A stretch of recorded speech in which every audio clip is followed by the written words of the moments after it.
Fala, Fabinho. Ô, Rafa, e aí, E aí, beleza? cara? Tudo tranquilo? Tranquilo? Tudo Tranquilo. certo. Ajeitando aqui pra gente começar. Não, tranquilo, tranquilo. Pessoal, vamos. é, Enquanto a galera vai entrando. E aí, Marco? Enquanto a galera vai entrando, vou fazer essa parte inicial aqui, tá, Fábio? Pra gente tentar hoje. Quem sabe a gente fica dentro da 1 hora mesmo da live, encerra antes, né? Pra não ficar, né, é, demorando muito e para depois conseguir postar lá no perfil certinho. Então vamos Sim, sim. tentar ter uma discussão, né, mais concisa, digamos assim, e ocupar o tempo da galera aqui menos, né? Gente, boa noite de novo para quem está por aí. Quem está participando pela primeira vez aqui, eu sou o Rafael Reis, sou professor do Instituto Federal de Rondônia, aqui do campus Colorado do Oeste. E eu estou fazendo aqui, né? O professor Fábio também está fazendo isso no perfil dele. A gente está fazendo uma série de lives, né? De discussões aqui, para contemplar os nossos alunos, contemplar os nossos colegas, né? E para ser um momento um momento proveitoso, né? Para a gente nesse período de isolamento social. E acredito que isso está sendo bastante útil, né? Para a gente, inclusive, né, Fábio? Está Com aprendendo certeza. muito nesses dias, né? E a gente espera também poder contribuir com quem tiver a fim de aprender. Então, sigam aí os nossos perfis aí no Instagram, no Facebook, no YouTube também, tá, pessoal? Essas lives estão sendo todas postadas por lá, então vocês podem procurar direto no canal lá. E aí a gente vai divulgando os materiais, tá? E hoje, para quem está entrando aí, ainda não viu o tema, a gente vai falar de uso de ILP, né, integração lavoura-pecuária, para recuperar, renovar pastagens degradadas. Essa é a nossa ideia aqui hoje, em saber se é possível usar e como usar essa ferramenta, né? Fabinho, se apresenta aí então para o pessoal e aí depois a gente repassa aqui como que vai ser a nossa metodologia, tá? À vontade. Beleza, beleza. Pessoal, boa noite. Obrigado, Rafael, pelo convite. Obrigado a todos que estão conosco aí, nos acompanhando nessa live. Meu nome é Fábio Regis de Souza. Tenho formação, sou técnico em agropecuária por Dracena, São Paulo. Depois fiz agronomia na Universidade Federal de Rondônia. Depois fiz mestrado e doutorado na Universidade Federal da Grande Dourados. Atualmente sou professor do Departamento de Agronomia da Universidade Federal de Rondônia. Sou um dos líderes, junto com o professor Anderson Bergamin, do grupo de pesquisa GEPACIPA, que é um grupo de pesquisa que trabalha com sistemas com pastagens, né, principalmente adubação e manejo de plantas daninhas e pastagem, e também sistemas integrados de produção agropecuária. Rafael, muito obrigado pelo convite, viu?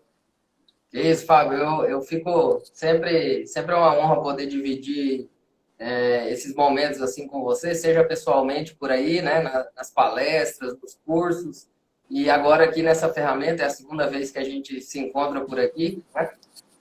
Eu já te falei, né, sou um grande admirador do trabalho que você faz, há muito tempo atrás, então dentro do possível, a gente tem algumas parcerias aí, né? E para o Isso. pessoal que está assistindo, a gente aqui em Colorado também tem um grupo de pesquisa, né? Também a gente trabalha com atividades de extensão, mas temos um grupo de pesquisa, tá no bonezinho aqui, né? Chama Integra.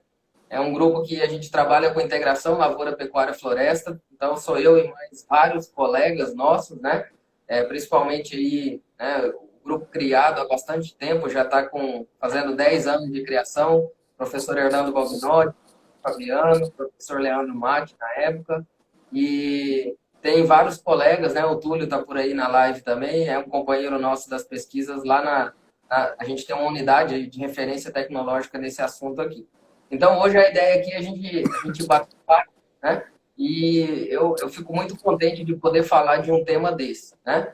Sim. Principalmente pensando que a gente está num estado promissor, né, Fabinho, na pecuária. Pode parecer assim, esse pessoal não sabe de nada, está falando que é promissor. Não, Rondônia já é realidade há muito tempo. Rondônia está no cenário aí da pecuária, né, de corte de leite há muito tempo. Sim. Mas ainda é promissor, porque dá para fazer muita coisa a mais ainda, né? Então a gente precisa realmente pensar no pasto de uma forma diferente, pensar no pasto com um pouquinho mais de carinho, né, Fabinho? E aí o uso da integração pode ser uma ferramenta, né? Então, para a gente Justamente. começar, Fábio, vamos direto ao ponto. Começa falando para a gente aí. O nosso objetivo no final aqui, gente, é assim, ó. A gente quer que vocês que participaram entendam o que é ILP e entendam como aplicar isso na renovação de pastagem. Simples, né? Então, Fabinho, fala para nós o que é ILP, certo? O que é esse negócio de ILP? Como que o produtor, de forma geral, pode adotar essa tecnologia? Rafael, essa expressão é bastante usada popularmente, né? Que seria o sistema, o I de integração, lavoura, o L de lavoura, o P de pecuária, né? E se a gente quiser acrescentar ainda mais um componente nesse sistema, seria o ILPF, né? Que é integração, lavoura, pecuária, floresta. Isso é o que popularizou, né? Essa expressão que popularizou.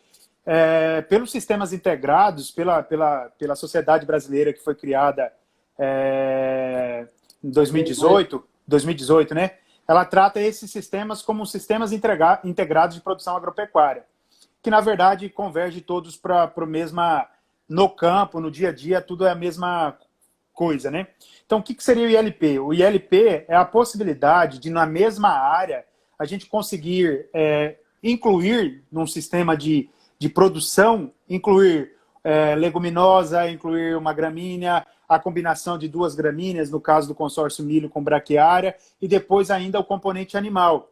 Se nós pegarmos as condições de Rondônia, né, nós considerarmos as condições de Rondônia, por exemplo, isso é um sistema que eu vou mencionar, depois a gente vai falar de mais, mas um sistema, por exemplo, seria eu fazer um cultivo de soja numa área, depois esse plantio de soja meados de outubro, colho final de janeiro, meados de fevereiro, já entro com milho safrinha, né? Já não é mais safrinha porque passou, mas o milho na segunda safra, ele em consórcio com a forrageira.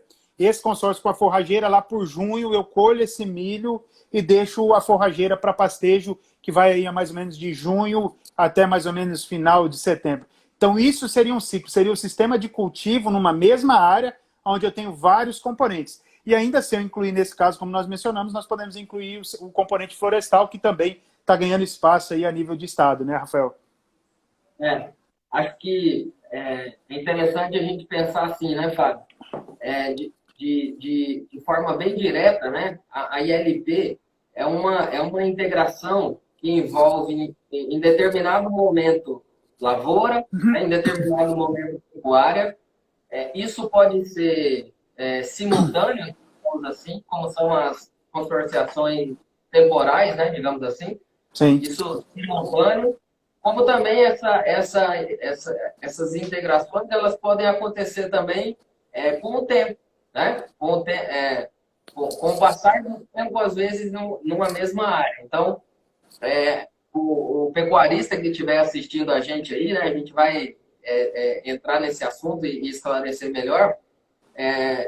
Não quer dizer que a gente vai ter boi e soja, por exemplo, no mesmo momento numa área, né? Ou milho e junto com o boi, né? Não é por aí. A gente precisa entender de uma forma geral, a gente precisa entender uma fazenda, né? Uma fazenda, digamos assim, pecuária, é o nosso principal objetivo da discussão hoje aqui, de uma forma geral, dentro de um contexto de integração. Acho Sim. que essa é a principal ideia. Fabinho, a gente já discutiu, inclusive em outros colegas por aqui, sobre renovar pasto, né? Recuperar, renovar pasto. E é um processo caro, né? Então, sim. Você tem um conhecimento mais aí do centro do estado, mas não deve fugir muito, né? Hoje em dia é muito difícil a gente renovar um pasto degradado por menos aí de R$ 2.500. É claro que isso é muito variável, tá, gente? Depende das operações, do preço solar e tal. Como que está essa realidade por aí, digamos, né? O que você tem visto por aí? Ô, Rafa, depende, eu acho que muito do nível tecnológico do produtor. Depende muito, eu acho, do nível. Por exemplo, custo de semente, se ele vai pegar uma semente que é um pouco com uma menor qualidade, é um custo. Adubação na hora da reforma lá, se ele for adubar um pouco mais cirúrgico, né, mais preciso no que é recomendado, se ele for fazer calagem, tudo isso agrega nesse valor. Mas é como você bem mencionou, e hoje ele oscila entre R$ 2.200, R$ 2.500, mais ou menos, o nível de tecnológico de médio para cima, né? Não estou falando de um nível tecnológico baixo. O que seria esse nível tecnológico baixo, resumidamente, né? Seria o produtor gradear e jogar uma semente de baixa qualidade, às vezes nem fazer a gradagem, nem fazer a calagem e tocar o pau lá sem um adubo, sem uma correção do solo. Então isso daí já diminui bastante o custo, mas isso depende um pouco do nível tecnológico, mas no nível tecnológico que você mencionou, 2.200 a 2.500 por aí, mais ou menos. Essa faixa, né? Então, por que nós falamos de dinheiro, né? Agora vamos pensar aí numa lavoura de soja. Tá? Hoje em dia aí com tudo ajustadinho, ou pegando quem arrenda, né, digamos assim, quanto que está sobrando aí em média, tá, gente? Nós vamos falar de média aqui para poder contextualizar dentro do que a gente pretende discutir. Quanto que está sobrando aí de média para um produtor que faz uma safra de soja aí com custos normais, né? Um custo médio para quanto que sobra por hectare aí, mais ou menos? Você fala de soja, se ele for no cultivo, tal, lá, ele quer entrar no sistema. O custo de produção, ele também depende um pouco se é arrendamento, se é terra própria, tal. Depende um pouco disso. Mas vamos falar de um valor médio aí. O custo de produção hoje, ele oscila entre 50, vamos falar entre 50 e 60 sacos, mais ou menos. De média, 55 sacos, por exemplo. Vamos colocar de média em 55 sacos. Aproximadamente, viu, Rafael? Deixando bem claro que isso é um valor médio, tá? Vai depender muito de situação de arrendamento, quanto já paga de arrendamento, qual que é o investimento em adubação, insumos e assim por diante. Mas é mais ou menos essa média aí. Considerando que ele vai ter nós temos alguns produtores que nós acompanhamos aqui, que eles estão tirando aí numa média de produtividade 75 sacos, 80 sacos, depende muito da situação e do local. Então, apresenta uma certa viabilidade. Isso aí. Pensando numa soja, né, Fábio? Se sobrar aí de lucro, vamos pôr umas 20 sacas arredondando, tá razoável. Os caras estão nadando de braçada. Isso. Então, sobrando aí 20 sacas, 15 sacas no hectare de sobra, né? Convertendo aí R$ 1.000 e poucos, né? Vamos converter em moeda hoje em dia, R$ 1.000 e poucos. No milho, milho não é muito diferente também, né, Fábio? Não. Mas o milho, Rafael, a gente tem uma vantagem com relação ao milho, né? Depende, na época que é implantado o milho, né? Se a gente implantar ele na safra ou na safrinha, a produtividade é diferente. Se você cultiva ele na safra, a produtividade vai lá em cima, né? Porque você tem índice pluviométrico que vai atender às exigências hídricas desse milho, né? A necessidade hídrica dele, então não vai sofrer déficit. Ele dá um pico lá em cima. É diferente um pouco de quando você cultiva o milho agora na safrinha. O milho na safrinha já é esperado mesmo que ele vai ter uma produtividade abaixo do que quando ele é cultivado na safra. Rafa, deixa eu só ponderar rapidamente uma coisa. Nesses custos, pessoal, a gente leva em consideração operacional e custo de insumos, tá? Nessa média que eu fiz, eu não incluí depreciação de máquinas, tá? Depreciação de máquinas não estão inclusas nesses valores. Perfeito. Por que a gente conduziu, digamos, a conversa aqui para custo, né? Então, vamos pensar no seguinte, né, Fábio? Considerando aí um cenário, né, de grande parte dos nossos pastos degradados, né? Aí, se o produtor resolver, ou ele fizer um diagnóstico que realmente precisa renovar aquele pasto, é óbvio que ele vai pegar ali onde está pior, né? Os solos, as áreas que já estão bem mais desgastadas, né? O custo de renovação dessas áreas é caro, né? Muito provavelmente vai ter que mexer no solo, né? Revolver, aplicar calcário e tudo mais. Então, onde entra a lavoura na jogada, né, Fábio? É justamente aí, né? Tentar amortizar, não é isso, Fábio? E aí eu vou passar passar para você falar aí, você explora mais um pouco também em relação, além de amortizar diretamente pela venda, né?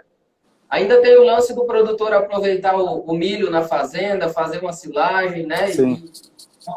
Né? E coisa do tipo. Comenta pra gente aí o que pode levar um produtor a pensar financeiramente em adotar uma tecnologia dessa. Na verdade, assim, aqui em Rondônia está ocorrendo uma coisa diferente do que ocorre a nível de Brasil, de forma geral. Por que eu falo isso? Porque quem migrou para esse sistema de integração lavoura-pecuária foi o pecuarista. Em outras regiões do país, quem migrou para esse sistema foi o agricultor. E nós imaginávamos que talvez o produtor em Rondônia, o pecuarista, tivesse uma certa resistência, porque tem um investimento alto no início para você fazer aquisição de máquinas. Se for fazer aquisição, né, hoje existem outras modalidades que a gente pode falar mais para frente, outras modalidades de parceria que também podem ser feitas. Mas aqui em Rondônia ocorreu o contrário, né? Quem migrou para esse sistema foi o pecuarista. E isso é bastante interessante, porque o nosso estado ele é um estado pecuário, né? Se a gente comparar a área de pastagem que nós temos em Rondônia, aí, em torno de 6 milhões de hectares, com 420 mil hectares de soja, né? A soja não chega a 10% da área de pastagem do estado. Então, nós temos essa possibilidade. Com relação a fazer... Primeiro, o que seria uma ideia? Eu vou reformar, eu tenho que ter o quê?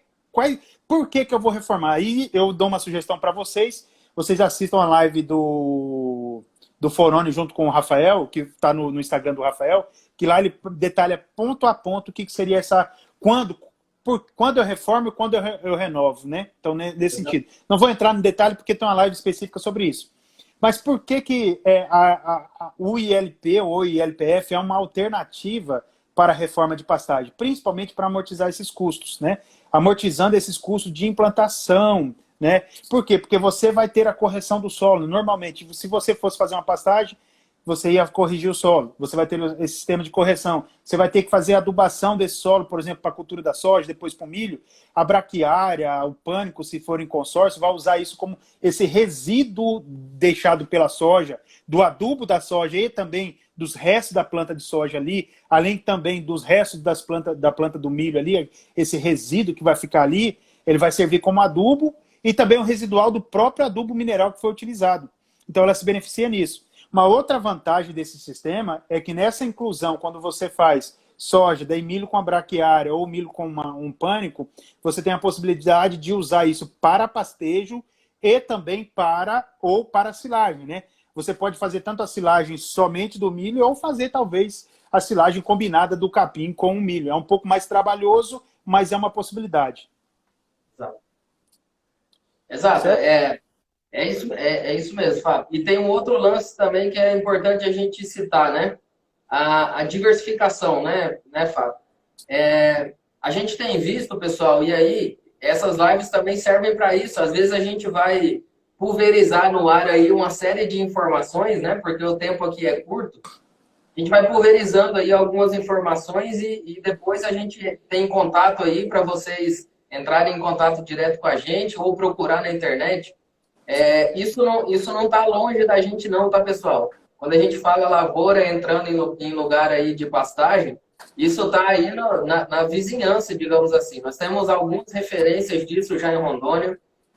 Eu cito aí o seu Jocondo Vale, né? Lá na região de Machadinho. Eu cito o próprio Foroni, a família Foroni, aí na região de Pimenta Bueno, Primavera. Eu cito o João, né? O Joãozinho Ermita, Agropecuária Quatro Maravilhas. Sim. Várias ali na região de Pinguaia. Várias aí na região, né, Fábio, do Vale do Guaporé. Tem muita gente já fazendo isso, né? Lá mais no norte do estado, Ariquemes e aquela região ali. Agora nós vamos falar de outra coisa. Não é só o pecuarista que quer renovar um pasto aqui momentaneamente e usar a agricultura. É fazer com que a agricultura realmente seja integrada na propriedade. Então, todo ano tem pasto novo, né? Todo ano tem pasto reformado, todo ano tem pasto adubado, né? Todo ano tem grão, todo ano tem silagem na fazenda, né, Fabinho? E Rafa, na verdade a gente não quer que o pecuarista saia da pecuária. O nosso objetivo não na verdade, assim, é uma proposta que seja uma alternativa para o pecuarista ir reformando alguns dos pastos dele, né? e sempre considerando uma porcentagem. E isso daí vai depender um pouco do planejamento forrageiro. Essa ideia de planejamento forrageiro é uma outra ideia que a gente poderia marcar uma live só para falar só sobre isso. Por quê? Porque você vai ter um monitoramento da oferta de forragem lá na seca. Você sabe uma pergunta que é muito comum, Rafael, que eram feitas anteriormente, e vamos fazer uma análise para Rondônia, era assim, ó, não, eu não vou colocar animal porque compacta. Essa era a pergunta. Aí que eu gostaria de pontuar uma coisa. Quando é que o animal entra nas áreas de integração lavoura-pecuária em Rondônia? Em junho, julho. Junho, julho. Pergunta de prova. Pergunta de prova. De prova de física de solo. O animal entra em junho e julho. Quantos milímetros chove em junho? Quantos milímetros chove em julho em Rondônia? Para compactar, isso é a mesma coisa que o pecuarista às vezes faz. Ele fala assim, não, meu solo está compactado. Aí você caminha com ele no pasto, ele enfia um canivete lá em maio, em final de maio, início de junho, meado de julho, enfia assim o canivete, tá dura a terra. Ele fala, tá vendo? Eu falei que estava compactado, mas é a época, a umidade, ela tem relação direta com a compactação. Então, pessoal, o animal não compacta, lógico, vai compactar se tiver uma carga muito excessiva. Por quê? Porque para compactar precisa ter umidade no solo e nessa época não tem. Perfeito. Esse é um ponto que a gente vai discutir já, inclusive. Pessoal, tem algumas perguntas aí já. A gente vai respondendo essas perguntas ao longo do... Vamos tentar ir mantendo essas perguntas aí, tá, pessoal? Agora, provável, se tiver produtor aí, ou se tiver pecuaristas ou técnicos, eu vou deixar uma perguntinha no ar aqui e a gente vai retornar nela daqui a pouco. Nós só falamos de ponto positivo, né? Não, vamos usar a lavoura aí nas fazendas. Mas é todo pecuarista que consegue? Então, só guarda a pergunta aí que já a gente retorna nela. Agora vamos voltar só no outro assunto aqui, Fabinho. Aí daqui a pouco a gente tenta responder essa pergunta aí. Beleza. Quais são os tipos de consorciação? Então, a gente já citou aqui milho e soja, né, Fábio? Sim. Então, vamos ser bem realistas, certo? Um pecuarista hoje, ele quer usar essa tecnologia para recuperar e renovar pasto. Lá na década de final de 80, né? Na década início de 90, a gente não era nascido ainda, né, Fabinho, nessa época. Lá nessa época aí, o pessoal usou arroz, não é isso? Então, Dr. João K. da Embrapa, o precursor aí, junto com a equipe dele dessas pesquisas e experiências, usou arroz, né, nessas consorciações.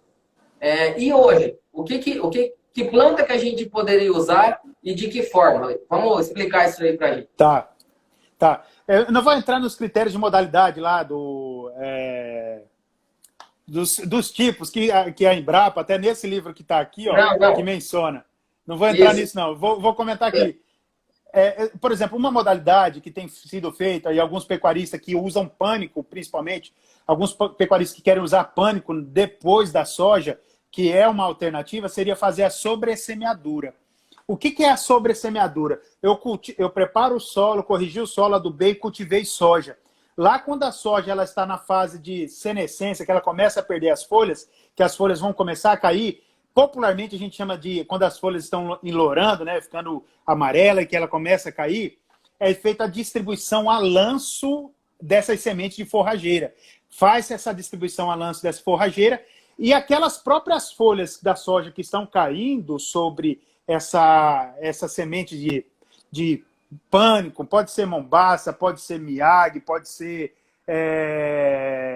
piatã, pode ser rusiense, pode ser MG5. Então ela cai ali em cima, ela cria um microclima de tal modo que proporciona que a semente tenha umidade para germinar. É isso que a semente precisa. Então uma das tecnologias seria essa, a sobressemeadura na soja. Uma outra, se for fazer o milho na safra, né? Suponhamos, Fábio, eu não quero cultivar soja, eu não domino muito o cultivo, eu quero usar o milho na safra em consórcio.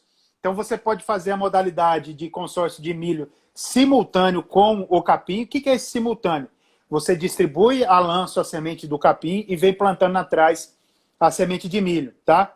Então isso é uma alternativa. Ou como aqui em Rondônia nós temos condições favoráveis, ou eu semeio milho, quando o milho estiver lá em V3, V4, eu faço a distribuição dela a lanço. Isso são duas alternativas. Uma terceira alternativa, uma terceira opção, seria cultivei a soja no local, vou fazer um milho consorciado com a forrageira, né? Nessa modalidade do milho consorciado com a forrageira, eu posso também jogar a semente do capim a lanço. Eu sempre recomendo, pessoal, joguem primeiro a semente do capim. Por que que eu falo isso? E depois plantem. Ou plantem simultaneamente. Se é uma semeadora que ela tenha uma caixa de distribuição, que ela consiga jogar ali antes das rodas limitadora e compactadora passarem, já está o suficiente. Ela vai ali na frente da caixa da haste de distribuição do adubo.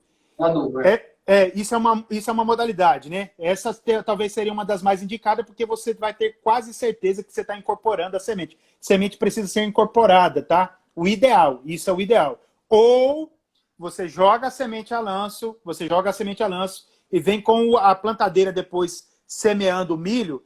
A própria operação mecânica da roda, da semeadora, dos discos, da roda limitadora, da roda compactadora, provocando uma leve movimentação no solo, qualquer torrãozinho que caia sobre uma semente de uma forrageira já oferta a possibilidade dela germinar. Essa seria uma outra alternativa. Uma outra menos recomendável para a safrinha, seria jogar em V3, V4, quando o milho já está aí com 4 folhas. Essa é menos recomendável, por quê? Depende muito da época que você cultivar o milho aqui em Rondônia. Lembrando que o custeio para cultivo de milho, geralmente ele é até 10 de março. Se a gente considerar uma área que você plantou dia 13, 14 de março, e ele vai demorar 15 dias para atingir V3, V4, então ele já vai dar aí início de abril. Quando você jogar essa semente, se ocorrer como está ocorrendo agora aqui na região, que está um período sem chuva, você potencializa ter uma má formação das forrageiras ali embaixo do milho. Certo. Isso seria algumas alternativas, Rafael. Já tem muitas perguntas legais aí, mas vamos construindo aqui a discussão e a gente vai chegar aí para essas perguntas. Eu estou observando aqui, o Kleber e a Letícia já fizeram as perguntas legais aí, já a gente vai falar disso aí. Lembrando, Rafael, que não é... Desculpa, eu lembrei que agora não é só o milho. O milho é uma alternativa. Mas qualquer forrageira, por exemplo, sorgo, milheto, que ele seja um pouco mais ereto, pode ser utilizado, tá? Mas daí vai depender muito do produtor. Certo. Vamos então lá. Ó. É possível pegar um pasto degradado, certo, Fábio? Certo. Mexer o que tiver que mexer, fazer uma lavoura de soja e sobressemear o capim na soja enlorando antes da dessecação, certo? Sim, certo. Colhe a soja, fica o pasto... Aí o gado entrando aí mais ou menos em abril. Tranquilo? Sim. Uma opção. Fantástico. Outra opção. Milho na safra, não é isso? Milho na safra, aí eu vejo uma viabilidade maior, viu, Fábio? Não é porque eu gosto de silagem, não. Para silagem, não é? Viabilidade maior para silagem, porque você tira o milho com 80, 90 dias, né? Colhe ali um pouquinho mais alto, pega um pouco de capim. A gente já fez experimentos com isso aqui em Colorado, tá, gente? Depois vocês podem me perguntar aí no privado. O capim junto com o milho ali numa proporção pequena não atrapalha na qualidade da silagem. Um parêntese, depende da colhedora que você tem, tá? Sim. Aí às vezes você vai sofrer. Então não vamos entrar nessa discussão, mas eu tô livre aí depois para discutir com quem quiser. Milho na safra, colhe e fica o capim, né? Sim. Já pensando aí numa fazenda que às vezes vai adotar isso por muito tempo, em talhões diferentes, né? Aproveitar da safra com soja, uma safrinha com milho ou sorgo, né? Se tiver um risco de déficit hídrico na safrinha, né, Fabinho? Até um sorgo na safrinha também, junto com o capim, certo? São possibilidades. Principalmente se der uma atrasada, né, Rafael, para o plantio, acho que pegar talvez até um híbrido, ou talvez pegar um híbrido menos tecnológico, né, talvez do milho, ou se não aí sorgo ou milheto, algo nesse sentido. Isso. Aí, gente, ó, só vamos dar uma passada muito rápida no assunto aqui. Soja com capim consorciado simultâneo, esquece, tá? Não levem isso como experiência, porque não vai dar certo, porque não colhe a soja no meio do capim. Então, não tem como. A soja só entra se ela vier sozinha primeiro e depois o capim vem depois, né, Fábio? Sim. E quando faz um consórcio aí de milho com capim, eu vou dizer simultâneo, tá? Mas a semeadura do capim pode ser uns dias depois, como o Fábio falou. Sim. Às vezes, né, alguém comentou aí que deve ser a braquiária ganha do milho aos 60 dias e tal. Então, às vezes, dependendo ali da situação, se o capim der uma apertada muito grande no milho, né? Se, dependendo de como foi feita a adubação, pode ser usado alguns herbicidas aí, né, Fábio? Nicosulfuron, atrazina, Mesotrione. né? Isso. Mesotrione. Então, são os mais utilizados, né, Fábio? Rafa, Pegar um pouco o capim e deixar o milho despontar, não é isso? É até bom mencionar sobre isso e depois até quem quiser se aperfeiçoar um pouco mais, porque a gente, mencionando isso que a gente falou, né, do uso do herbicida para travar, mas não é tão simples assim, porque a gente aplica ele em subdose, pessoal, não é dose cheia, tá? Às vezes, dependendo, se você pegar a dose cheia de nicosulfuron e a forrageira tiver com 1 ou 2 perfilhos, você mata a forrageira. E dependendo do híbrido do milho, por isso que é bom consultar o catálogo do milho para você ver se ele é sensível ao nicosulfuron ou não, né? Então isso é importante. Mas seriam, no caso aí, o nicosulfuron, como você mencionou, o mesotrione e a atrazina também. A atrazina principalmente para a soja tiguera. Então seriam essas 3 alternativas para a gente... Teria o tembotrione, mas não é muito utilizado, mas seriam basicamente esses 3 aí, mesotrione, nicosulfuron e atrazina, tá? Cuidado com dose, cuidado com híbrido. Tembotrione costuma judiar muito, né? Ou ele pega muito e detona, né? Ou você aplica uma dose baixa e ele quase não faz nada, né? A atrazina tem que cuidar, né, Fábio? Não pode confiar muito nela se você não aplicar na hora muito certa e com solo úmido. Então tem que ser bem no comecinho ali, né, Fabinho? 1 para 2 perfilhos aí no máximo, né, do capim. Senão ela não vai fazer efeito quase nenhum. A atrazina até que eu gosto de usar ela mais quando ela vai para pegar a soja tigueira, Rafael. Para o capim, eu não gosto muito dela. Eu acho que a mistura dos dois, com mesotrione, a gente não pode errar o time. E pode ser com o nicosulfuron também. O nicosulfuron você tem que se atentar. Mas para não errar o time, com essa questão do perfilho, de 2 a 3 perfilhos aí do capim, e o cuidado também com o estágio fenológico do milho, tá? Se pegar, dependendo do híbrido do milho, você aplicar acima de V5, V6, aí você vai ter problema com fito. Não mata, mas vai ter problema com fito. Nicosulfuron também, né? Dependendo do híbrido, vai sentir se passar já de V5, V4, V5, às vezes, dependendo do híbrido, ele sente, né, o nicosulfuron. Gente, olha, nós fizemos um parêntese aí para falar de segurar o capim no consórcio simultâneo com o milho, certo? Na soja nós não vamos ter esse problema, porque soja e capim não é a ideia que eles convivam juntos, né? Outra coisa interessante no milho, né? Fica o planejamento, se você for colher silagem, por exemplo, tem que ser feito de acordo com a máquina que você tem para colher, né? Sim. E às vezes você vai ter que plantar o milho a 90 mesmo, ou a 80, né? Isso pode privilegiar muito o capim no começo, por conta da entrada de luz, né, Fábio? Sim. E a importância da gente falar aí, talvez, de um herbicida, né? Para fazer um controle. Gente, por que nós falamos disso tudo agora? Agora vamos voltar lá naquela pergunta, né? Eu vi aqui, agora há pouco, teve alguns comentários aqui, né? O Ricardo Lopes aí, Ricardo, você fez um comentário que você matou grande parte da charada aí da pergunta, né? Ele fala que eu vejo dificuldade, é que nem todo pecuarista tem habilidade gerencial para isso, né? Depois o Gustavo aí mais para baixo também, ele comenta que o pecuarista não curte muito essas emoções aí, esses riscos, né? E Gustavo, é verdade. Acredito, Gustavo é um grande amigo nosso aí. O Gustavo é um grande amigo nosso. Um pecuarista, legal. Um grande amigo nosso. Eu acredito que... Aí eu vou deixar o Fábio também discorrer sobre o assunto, mas nós falamos vários motivos para o pecuarista usar, certo?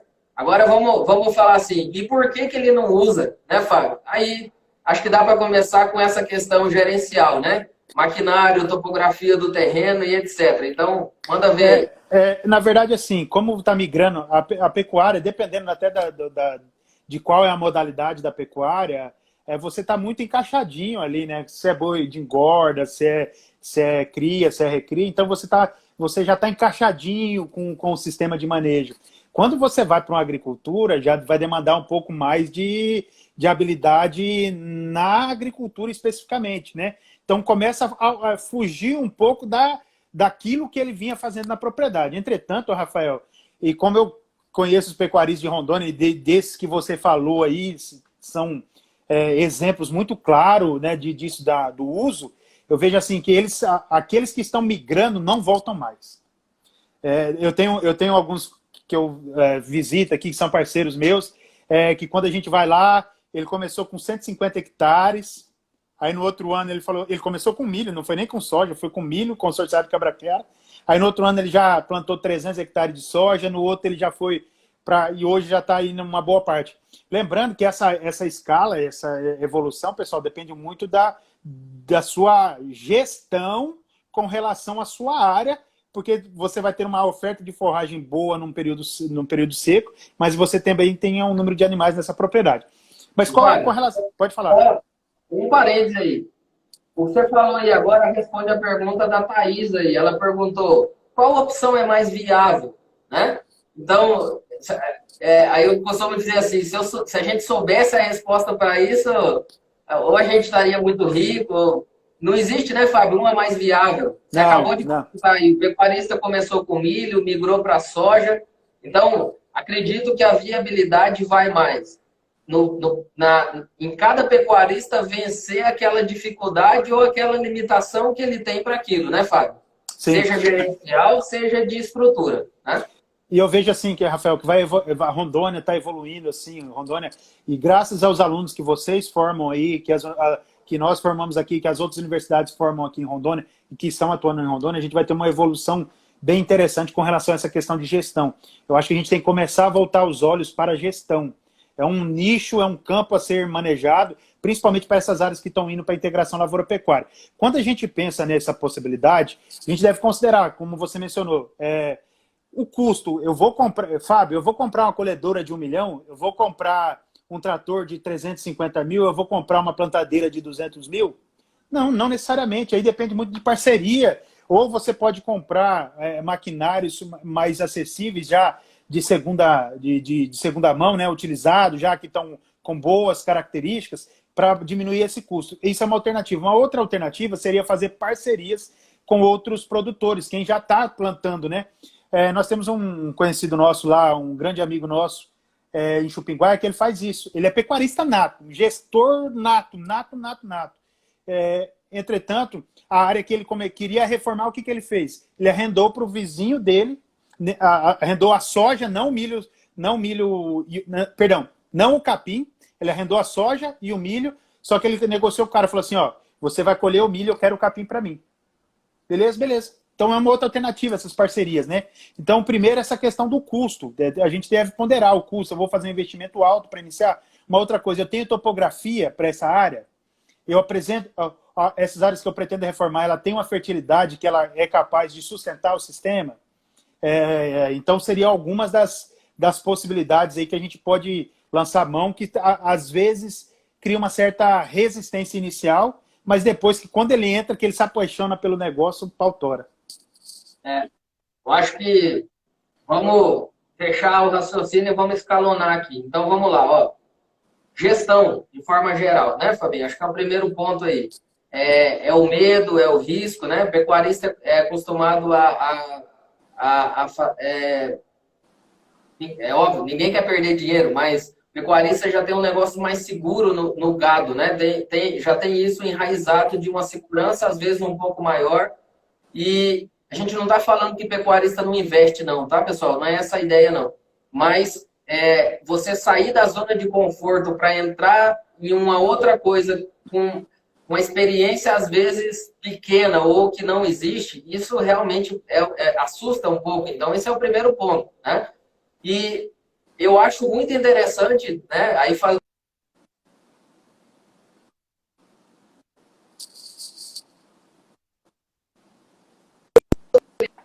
parceria com arrendamento, né? Então, hoje tem muita gente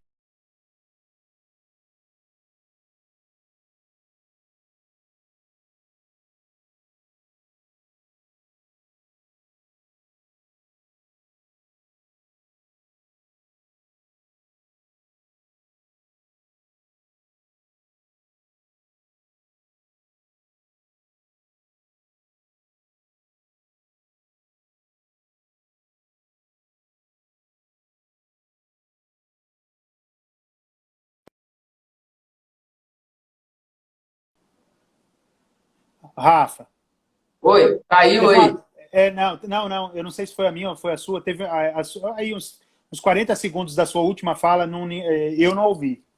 Ah, tá. Eu vou retornar então. Vou Tá, retornar. Voltou aí, né? voltou. Gente, o que eu tava comentando é o seguinte. O primeiro ponto é gerencial. Até essa parte vocês escutaram? Beleza. Gerencial, né? Então seria o primeiro desafio, digamos assim, a ser vencido, né? A parte de gestão, de afinidade com lavoura, de vencer essa barreira do medo, né? Do risco de investir numa lavoura que às vezes o pecuarista não domina. Então é muito interessante essas modalidades hoje de parcerias, né? Parceria simples, né, Fábio? Arrendamento.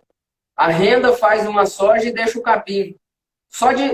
Eu costumo dizer, a gente teve algumas experiências já aí acompanhando alguns produtores, que se ele nem ganhar lá 10 sacas de soja do arrendamento, se ele ficar só com o pasto novo, né, depois de uma soja, isso aí já é lucro. Porque o que ele gastaria com maquinário e etc. para renovar essa área, muito provavelmente essas 10 sacas de soja aí já seria um pagamento interessante. Então, hoje existe uma facilidade, nós estamos num estado que a agricultura vem crescendo muito. O professor Túlio fez um comentário aí mais cedo, né? Já existe um marco histórico contemporâneo, né, da nossa pecuária, já em Rondônia, sendo modificada por conta da lavoura, né, de forma geral.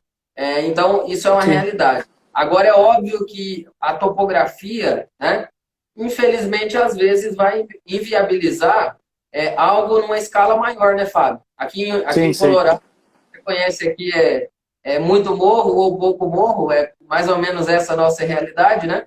Então, já é mais difícil uma soja, né? Quem que vai meter a cara aí para plantar soja, uma lavoura cara, num lugar que às vezes é muito arriscado? Então, é impossível? Não. Quem sabe fazer uma lavoura de milho com silagem, quem sabe fazer um sorgo com silagem, né? Sim. Uma dessecação em um feijão, não é isso? Um feijão polido nessas áreas vai dar uma renda interessante, depois renovar o pasto. Então, assim, são diversas possibilidades, né, Fábio? E também são diversas limitações. Eu É, queria só que você fechasse o comentário falando um pouquinho de maquinário.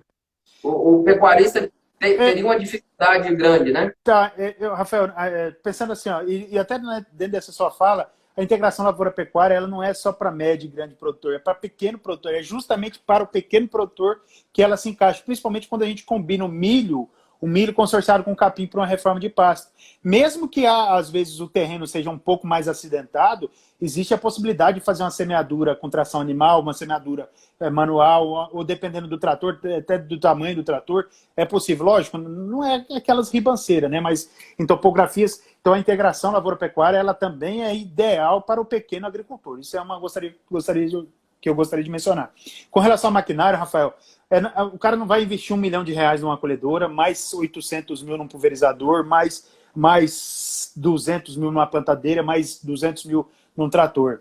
Ele não vai fazer isso, né? Ele não, mas ele existe a possibilidade, por exemplo, o que era, né? São coisas básicas para quem vai mexer com isso. O que ele teria que ter? Pelo menos um trator, aí vai depender do tamanho da propriedade dele, uma plantadeira que seja adaptada às condições do tamanho do trator dele e um pulverizador. Isso seria o básico para ele ter nessas condições, se ele for fazer aquisição. Lógico, vai depender de conforme ele vai expandindo, ele vai crescendo, ele vai tentando conquistar ou arrendar para alguém colher para ele. Por quê? Porque colher, hoje a gente já tem a terceirizado. Pessoal, você, em vez de investir R$ 1 milhão numa colhedora, você pode fazer pagar para o cara colher 5 sacos por hectare, 5 sacos por hora. Aí vai depender da negociação. Aí a negociação vai além disso aí. Certo. Fabinho, vou partir para algumas perguntas aqui, em função do Tá. nosso tempo aí, Beleza, deve faltar beleza. uns 15 minutos. Aí eu vou te fazer umas perguntas aqui para a gente discutir. Tá. A Letícia, aluna nossa aí do grupo de pesquisa, e o Kleber também, os dois fizeram perguntas aí, vamos relacionadas. A Letícia pergunta quais opções de gramíneas a gente poderia adotar aqui para o uso, né? E o Kleber pergunta se tem uma influência na qualidade desse capim por conta do consórcio, por conta da integração. Respondendo a primeira pergunta. Na verdade, usa-se no Brasil muita rusiziense, usa-se, né? Mas a rusiziense, quando ela começou a ser usada, a ideia dela era planta de cobertura, não era pastejo. Como nós estamos numa região pecuária, e a gente considerar até as outras forrageiras que nós temos opções mais interessantes aí. Por exemplo, Piatã é uma opção interessante. Agora nós estamos testando lá Mavuno, testando Maasai, testando Tamani, a própria Mombaça, até o Miyagi. Então, o Paiaguás, bem lembrado, o Paiaguás é uma outra alternativa. Paiaguás e a Piatã, talvez eu colocaria aí como os mais próximos de uma realidade ideal no que a gente tem de contexto de Rondônia. Talvez seriam essas duas. Bem promissores. Até porque a qualidade nutricional do Piatã e até o ganho de peso em área de Piatã é maior do que da Rusiense. A maioria dos trabalhos aponta para isso. A Rusiense, lembrando, não estou criticando a Rusiense. Estou dizendo que a Rusiense, em qualidade, e como a ideia inicial dela era uma planta de cobertura, não era uma planta para ser pastejada quando ela começou a ser usada no sistema. Isso. E aí fazer um parênteses, né, Fábio? Quem que opta pela Rusiense? Quem vai fazer uma lavoura, entrar com o gado na seca e no outro período de águas vai matar essa Rusiense, dessecar e pôr lavoura de novo. Porque a Rusiense com cigarrinho aqui em Rondônia, gente, torra. Não falem por aí que a gente está recomendando isso, porque senão nossa credibilidade vai pro chão. Então, Rusiense só nesses casos de entrar o gado na seca e dessecação de novo dela no período das águas para a lavoura, certo? Quem que perguntou, Rafael? Qual que foi a Letícia perguntou sobre as gramíneas e o Kleber perguntou da quantidade dela. Deixa eu só concluir um negócio da Letícia. Letícia, uma outra. Por que a Rusiense ganhou no gosto? Ela é mais fácil operacional.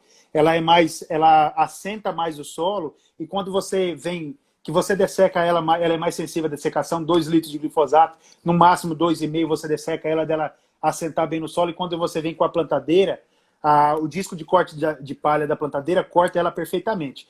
Por que eles têm resistência a outros? Por exemplo, a MG5, a própria Mombaça. Por quê? Porque eles formam mais toceiras, né? As toceiras delas são mais eretas, então apresenta dificuldade. Não que isso não possa ser manejado dando uma pressão na mola do disco de corte, tá? E a segunda pergunta era o quê? A qualidade desses capins em consórcio ou por meio... Quando passa pela integração, a qualidade do pasto. Há uma tendência de melhorar. Por que há uma tendência de melhorar? Principalmente quando vem com milho, né? Não que com a soja não seja, porque a soja, os restos culturais da soja e pela própria fixação de nitrogênio da soja vai melhorar a qualidade dessa forrageira. Tá? O residual ali melhora a qualidade dela também. E no milho, porque você não deixa também de fazer adubação nitrogenada no milho.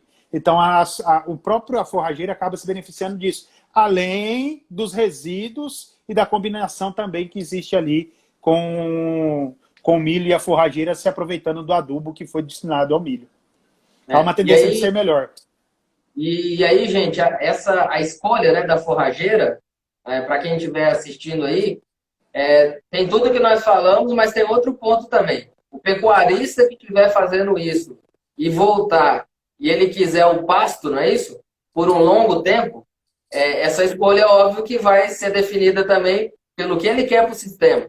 Então, às vezes, ele vai pôr um pânico, né? Um Mombaça, um Tanzânia, um Zuri, né? Que hoje está entrando bem aí nas áreas.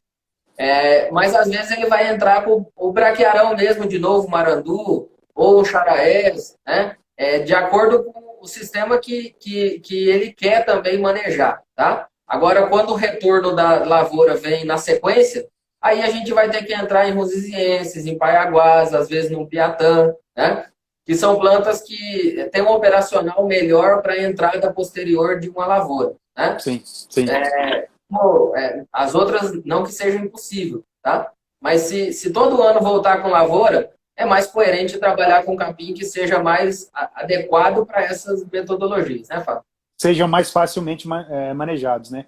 Por exemplo, se você pegar o próprio Piatã, ele tem uma facilidade na dessecação, você vai 2,5 litros de glifosato no máximo 3, você consegue. E ele também, o disco de corte da palha, consegue ter um bom resultado em cima dele. Então, seriam algumas alternativas. Algumas, tá? A gente está testando, Rafael. Nós agora, até postei o vídeo ontem ou hoje, em algumas áreas nossos de experimentos nossos, com 4 forrageiras, dentre elas a Mombaça. É um pouco mais trabalhosa, mas é possível. Mais trabalhoso, os pânicos, de forma geral, eles vão entrar bem nesse sistema aí. Do sobre-semeadura, né?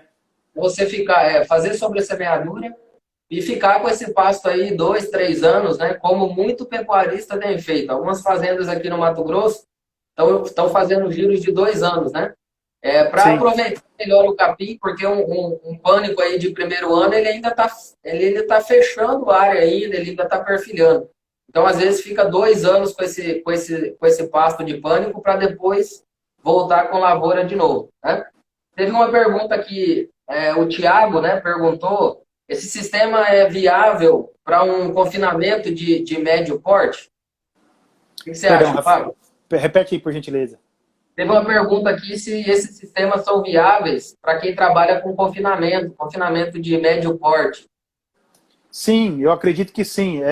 Mas aí vai lá naquela primeira pergunta aqui, na primeira indagação que você falou de quem está migrando para o sistema, vai muito do planejamento, né?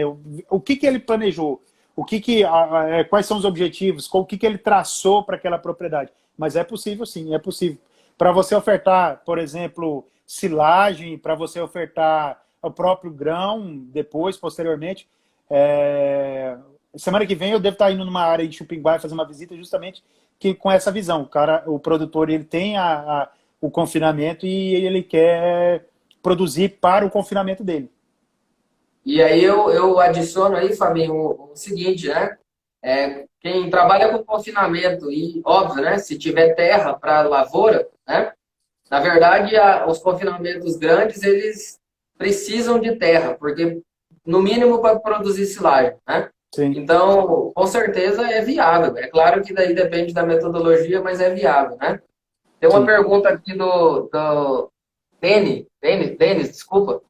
Nesses solos mais arenosos aí, Pimenta, Vilhena, né? Seria possível, Fábio? Então, o Denis, né? Denis Brod, é possível desde que você avalie a profundidade desse perfil. Nós temos ali alguns problemas de limitação de perfil nessas áreas entre Pimenta e Vilhena. Tem que ver que profundidade está essa limitação do perfil ali, mas é possível sim.